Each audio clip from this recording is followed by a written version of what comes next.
We've had a ton of fun testing out Fuji's X100V. Now, if you're unfamiliar with this product, this is Fuji's premier compact street camera.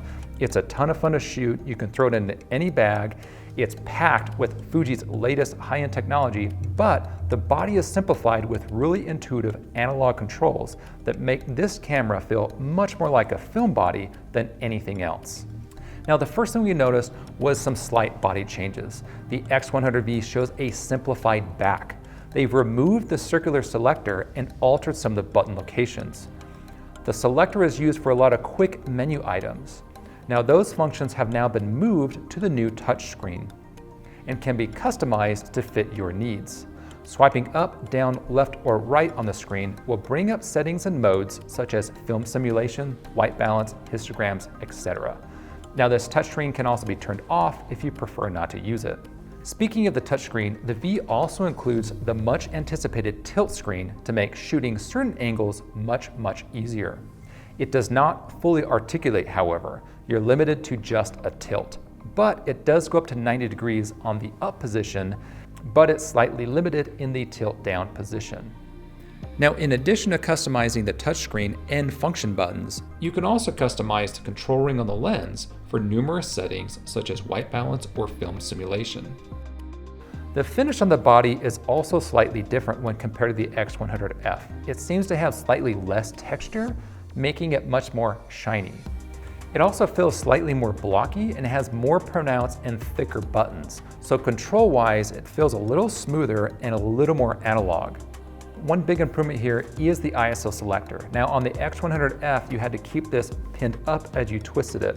On the new X100V, you can pop it up, it stays in place, you twist, you choose your ISO, and pop it right back down.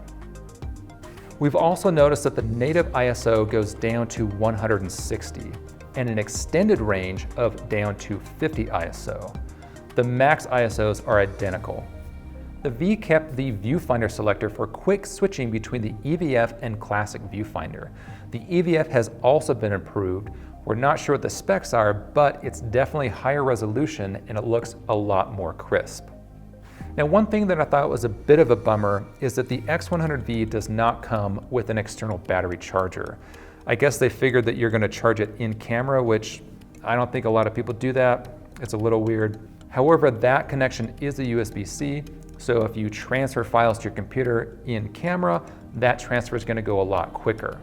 Now, at first look, it seems like they've kept the exact same lens, which is a 23mm f2. However, the leaf shutter that's built into the lens has obviously been redesigned because it's much quieter when compared to the X100F in mechanical shutter mode.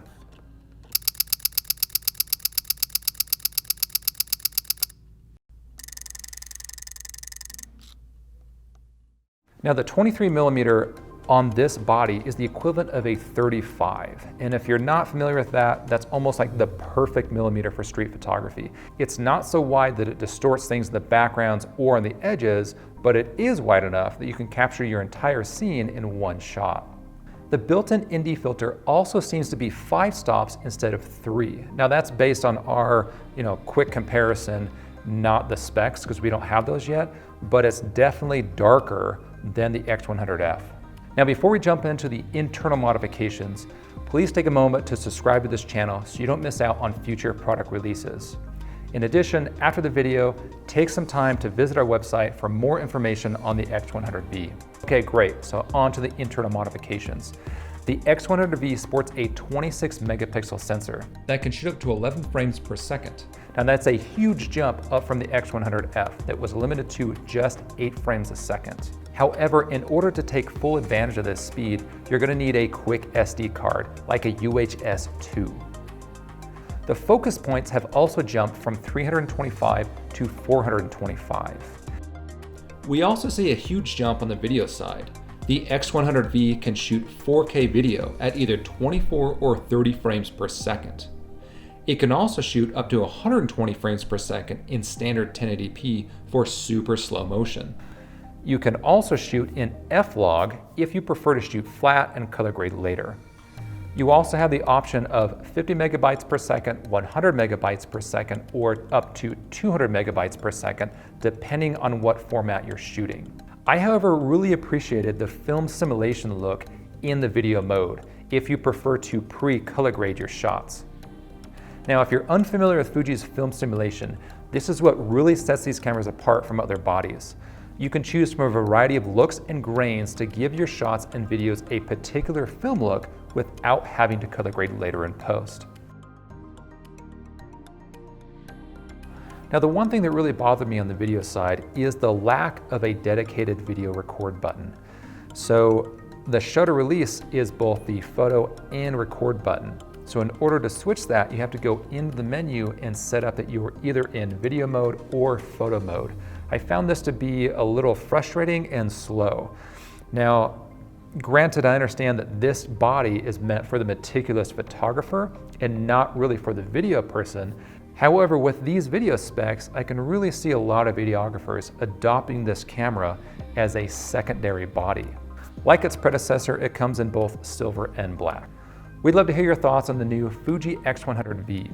So please leave a comment below, and as always, if you like this content, please subscribe, and don't forget to check out our website for more information on the X100V, as well as the rest of our photographic and media products.